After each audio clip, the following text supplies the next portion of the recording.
Afghanistan by Zane. And Brooks Yama. This is a flag of Afghanistan. Actually, a fun fact before we jump into the slide.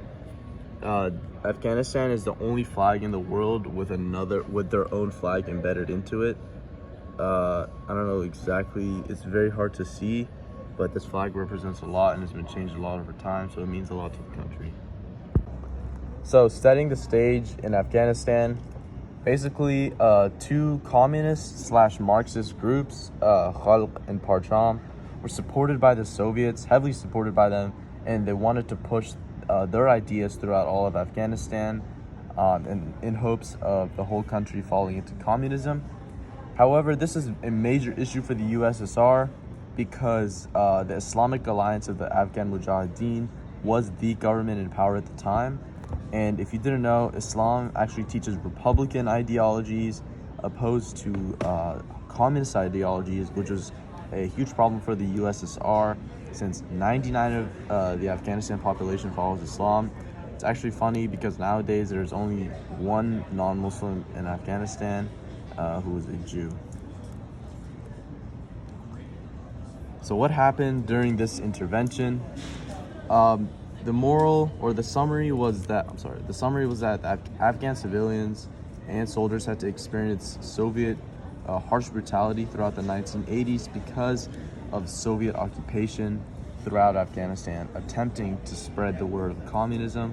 And as you can see here, here's a bunch of children, probably grade age children, maybe some with their mothers, and there's this huge Soviet tank right in front of them. They've never seen anything like it before, and they have to face the consequences of it. Here's a picture of the Mujahideen soldiers. So the Mujahideen soldiers were, this is the best Afghanistan had to fight before the US alliances came in, and this is a picture of them. The Islamic Alliance of the Afghan Mujahideen, they could not handle the well-trained and equipped Soviet soldiers, just because the Soviet soldiers had been trained for so long and they had been provided with so much more equipment, while they had to make use of what they had. And most of these soldiers didn't even have weapons. They were just reverting to horses and rocks. Afghanistan in the eyes of the US and the Soviet Union.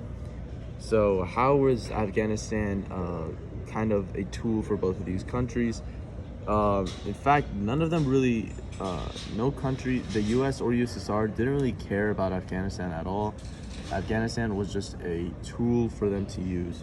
So you can see that Afghanistan in the eyes of the US was just a country that was very vulnerable to the communist ideas of the Soviet Union. Throughout all the 1900s, starting from World War I, America's biggest fear was communism spreading around the world, particularly in Asia, where the USSR kind of handled it. So Afghanistan in the eyes of the Soviet Union was free real estate, just another small country to slowly and gradually expand their communist ideas until their ultimate goal of the whole world just becoming a whole communist society. This basically means that Afghanistan, once again, was just a middleman in between the US and the Soviet Union, not really caring for one another, just wanting to help their ultimate goals. US and USSR goals. The Soviet Union's goals were to expand their territory and make Afghanistan communist. They not only wanted to expand their territory to Afghanistan, but they wanted to expand it to the whole world and make the whole world a communist society. The US goals were to support Afghanistan in this war, hopefully making them able to defeat the USSR. This is the flag of the US, and this is the flag of the USSR. Fun fact that the red star represents the Communist Party, and its position over the hammer and sickle symbolizes its leading role in socialist society to unify and enlighten the workers and peasants in the building of communism. And a major fact that the U.S. or Afghanistan was able to make the USSR retreat from Afghanistan was from the help of the U.S. and U.S. supplying goods and equipment to the Afghanistan or Mujahideen army. Consequences. Over 6 million people fled Afghanistan during Soviet occupation, leaving the remaining Afghan civilians more vulnerable to Soviet brutality. 2.8 million Afghans died from 1979 to 1989. Sorry, I couldn't see that. So this is a picture of a broken house from war, and this is a picture of the Mujahideen soldiers. So these two add up just because it shows how the Mujahideen soldiers, they were willing to obviously defend their country, defend their pride, but they just couldn't stand the Soviet brutality and their immense artillery.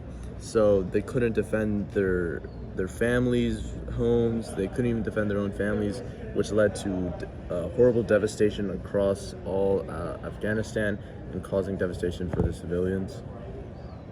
So yeah, 2.8 million Afghans died. And what makes this fact interesting right here is that 6 million people fled Afghanistan.